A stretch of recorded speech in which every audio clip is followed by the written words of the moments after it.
Bonjour à toutes et à tous, on se retrouve dans un nouveau numéro des vidéos Youpi, c'est lundi. Aujourd'hui, un peu de DIY pour faire une guirlande naturelle pour Noël.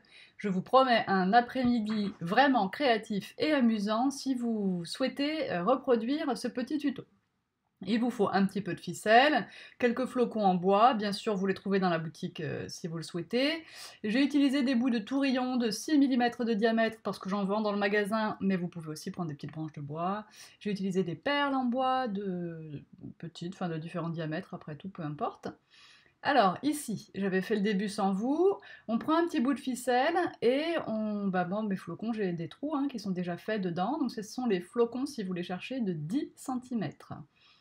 Ceux-là ont des trous, un trou en haut, un trou en bas, ceux de 15 et ceux de 40 cm aussi, ceux de 7 cm n'en ont pas. Alors vous voyez ici je galère avec ma ficelle, c'est exprès que je vous montre que c'est un peu difficile des fois de mettre de la ficelle dans un petit trou, même si la ficelle elle fait seulement 1 mm et que le trou il en fait 3, comme ça s'effiloche, des fois c'est compliqué.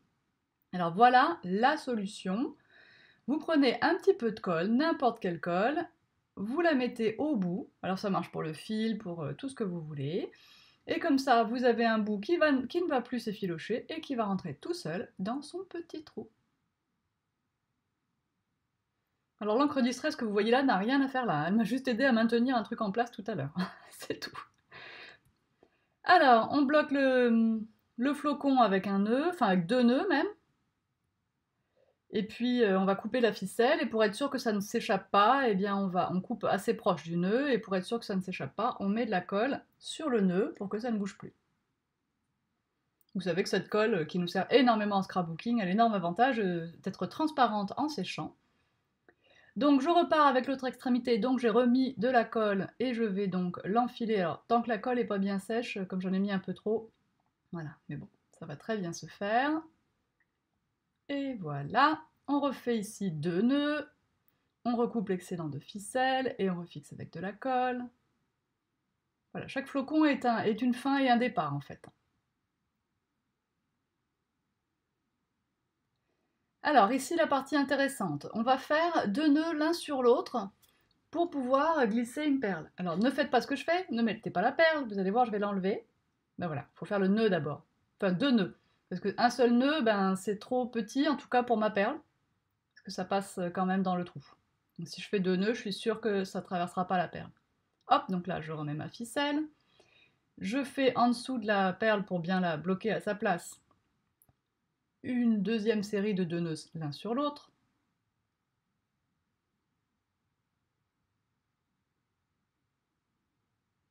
Voilà, donc je repousse bien mon nœud pour bien bloquer ma perle. Et maintenant je veux mettre un petit morceau de tourillon, vous pourriez mettre une branche. Alors vous voyez j'ai fait deux tours, je vais maintenir tout ça bien en place. Hop, j'allume mon pistolet à colle si le vôtre est sur secteur, ce qui est... La batterie c'est bien, parce qu'il n'y a pas de fil, mais ça se décharge très très vite. Donc en fait je crois que je suis plus souvent en train de charger que en train de m'en servir. Mais bon. Un peu de colle chaude au-dessus et en dessous pour bloquer le petit tourillon.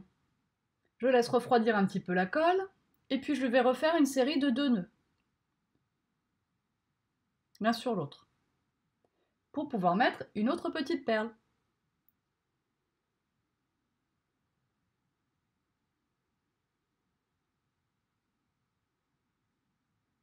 Alors mes petits bouts de tourillon, je crois que je les ai faits de 5 cm, il me semble, mais en fait en regardant comme ça j'ai l'impression que c'est plus petit. Alors j'ai remis un peu de colle pour être sûr que ça tienne bien, je remets ma deuxième perle, je refais mes deux nœuds.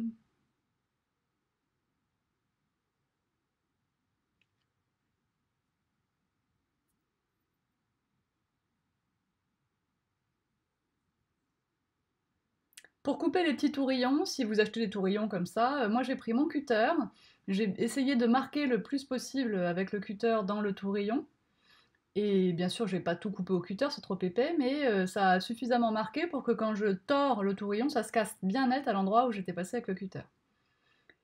Allez, on y va pour un flocon supplémentaire. Alors moi j'ai pris le parti de les peindre après, les flocons. Faites comme vous voulez, hein. Vous les peignez avant, après, ça ne change rien. J'ai voulu apporter quand même une petite touche de blanc parce que avec la ficelle, ça faisait vraiment trop tout marron.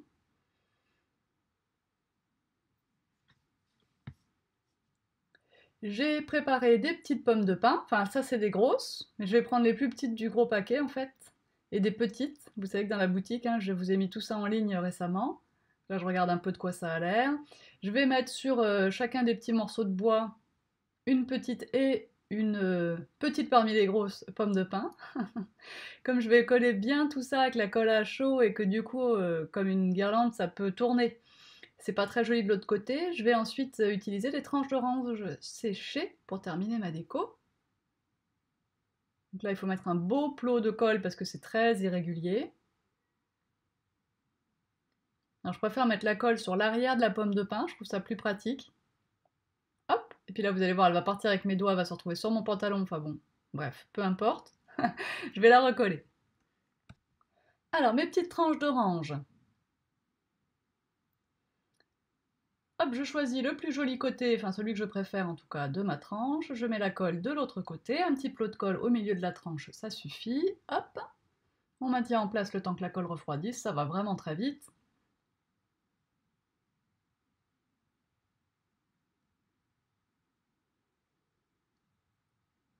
Ah, petite panne de colle, attention. Toujours préparer ses bâtons de colle en recharge. Voilà pour la deuxième rondelle. Ensuite, nous allons peindre les petits flocons. Alors, chaque fois que vous me voyez enlever la guirlande, c'est parce que je regarde ce que ça donne une fois debout. Je décide quand même que les flocons, voilà, sont trop tristes comme ça. Donc, je vais chercher de la peinture blanche, la plus simple, enfin, ce que vous avez. Si c'est la Paper Artist Snowflake, c'est très bien. Si c'est...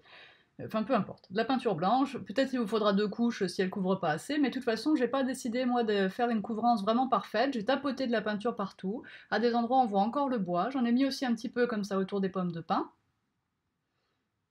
Et puis, par-dessus, je vous le montre pas dans la vidéo, mais vous pouvez appliquer un peu de gel pailleté, quel que soit hein, le gel pailleté que vous avez. Moi, j'ai du vernicole pailleté du temps où je faisais mes boules de Noël avec les serviettes en papier et les paillettes à l'intérieur. Ça marche très bien. La glitter paste Sugar ou la Moon Dust chez Nouveau, ça marche très bien aussi. Donc voilà, il n'y a pas de règle. Donc je vous montre ici la photo de ce que ça donne une fois terminé. Je ne l'ai fait pas très longue, hein, vous voyez, avec 3 flocons seulement, mais ça suffit, pour moi en tout cas. Et puis j'espère que ça vous a plu et que vous allez recommencer pour vous occuper un petit peu et préparer votre maison pour le Père Noël. Je vous fais un article sur le blog où je fais la liste de tous les produits que j'ai utilisés et je vous mets les liens vers la boutique en ligne si vous souhaitez les acheter. Et pour les réseaux sociaux, nous avons le hashtag Toutencolle sur Instagram, le club Toutencolle sur Facebook pour partager, la page Toutencolle sur Facebook pour être informé, et toujours le blog. Et bien sûr sur YouTube, vous vous abonnez et vous activez la petite cloche. A bientôt, bye bye.